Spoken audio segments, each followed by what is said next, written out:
दोस्तों रिसेंटली भारत के विदेश मंत्री एस जयशंकर जी ईरान की यात्रा पर गए हुए हैं और उनकी ईरान की यह यात्रा भारत को as a strong country present करता है, क्योंकि ईरान एक ऐसा देश है जिसको अमेरिका अपना कट्टर दुश्मन मानता है और अमेरिका ने ईरान के ऊपर तमाम तरीके के प्रतिबंध लगा रखे हैं। और इस सिचुएशन में भारत जैसा देश जो अमेरिका के साथ सरप्लस में ट्रेड करता है वह ईरान के अंदर जाकर के मीटिंग्स करता है, तो डेफिनेटली ये भारत को as a strong country present कर रहा है। जहां भारत और ईरान की ये मीटिंग भले ही आपको छोटी सी लग रही हो, लेकिन इसकी वैल्यू इतनी ज्यादा है शायद हम इसकी कल्पना भी नहीं कर सकते हैं। क्योंकि यदि इतिहास खोल करके देखेंगे तो आप पाएंगे कि जब अमेरिका की तरफ से ईरान के ऊपर सैंक्शंस लगाए जाते हैं तो भारत ईरान के साथ में होने वाली सभी डील्स को पूरी तरीके से कैंसिल कर देता है, क्योंकि भारत को अमेरिका के साथ अच्छे रिलेशंस रखने थे। लेकिन कुछ समय पहले रशिया और यूक्रेन के बीच जब वॉर शुरू हुआ और अमेरिका की तरफ से भारत को रोका गया कि भारत रशिया से कच्चा तेल ना खरीदे, इसके बावजूद भी भारत ने रशिया से कच्चा तेल खरीदा और अमेरिका को यह बात साबित करके दिखा दी कि अब हम किसी के प्रेशर में नहीं आने वाले हैं। और सेम सिचुएशन इस समय ईरान के साथ है, जहां पर हमारे विदेश मंत्री ईरान में कुछ इंपॉर्टेंट मुद्दों पर बात करने गए हैं। और इस यात्रा की एक और इंपॉर्टेंट चीज है कि अगर ये यात्रा नहीं की जाएगी और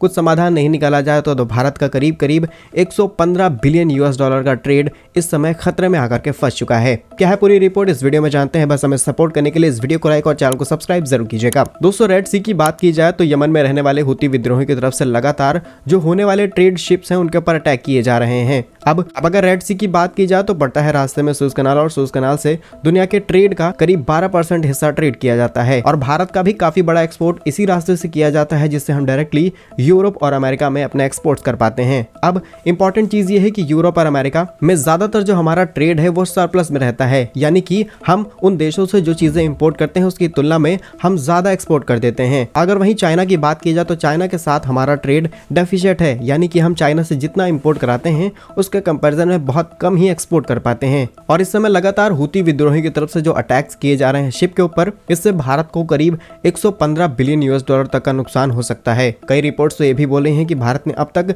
30 बिलियन के आसपास ट्रेड को खतरे में डाल लिया है, क्योंकि जब से हुती विद्रोही की तरफ से अटैक शुरू किए गए हैं अमेरिका ने क्लियरली हुती विद्रोहियों को ही इस बात का जिम्मेदार ठहराया है कि ये अटैक्स आपकी तरफ से किए जा रहे हैं। अमेरिका एक लंबे वक्त से चुप था, लेकिन अब अमेरिका और यूके की तरफ से एयर स्ट्राइक शुरू हो चुकी हैं हुती विद्रोहियों की तरफ से। और कई रिपोर्ट्स ये भी कह रही हैं कि यमन की तरफ से भी अटैक्स किए जा सकते हैं, यानी कि एक बहुत बड़ा कॉन्फ्लिक्ट शुरू हो सकता है। और बताया जाता है कि हुती विद्रोहियों के पीछे जो समर्थन है वो ईरान का है। और अगर ये कॉन्फ्लिक्ट बढ़ता है तो भारत के लिए बड़ा खतरा बन सकता है। और अगर भारत एक्सपोर्ट नहीं करेगा तो हमारे फॉरेक्स रिजर्व घटने लगेंगे, और फॉरेक्स रिजर्व घटेंगे तो हम तेल और जो भी तरह तरह की चीजें इंपोर्ट कराते हैं इस पर बहुत बुरा इंपैक्ट पड़ने वाला है। ओवरऑल इसका इंपैक्ट भारत की अर्थव्यवस्था पर भी पड़ेगा। और अब बात करते हैं ईरान में गए हमारे विदेश मंत्री एस जयशंकर की कुछ इंपॉर्टेंट मीटिंग्स को लेकर के। सबसे पहले उन्होंने सबसे ज्यादा इंपॉर्टेंस दी है चाबार पोर्ट को, क्योंकि ये डायरेक्टली भारत को कनेक्ट करता है अफगानिस्तान और रशिया से। इसके अलावा 7200 किलोमीटर लंबे बनने वाले INSTC यानी कि international north south transport corridor, जो कि भी ईरान से ही होकर के जाता है।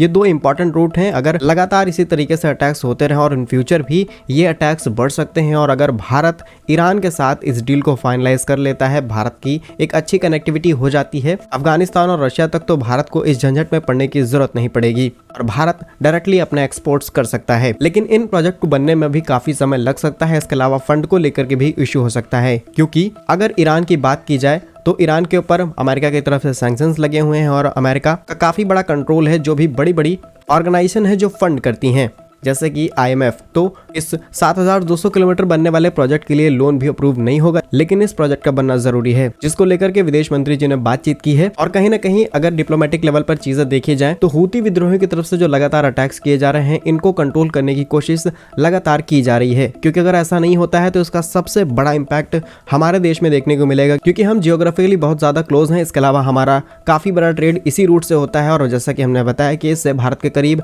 115 बिलियन यूएस डॉलर का ट्रेड खतरे में पड़ सकता है।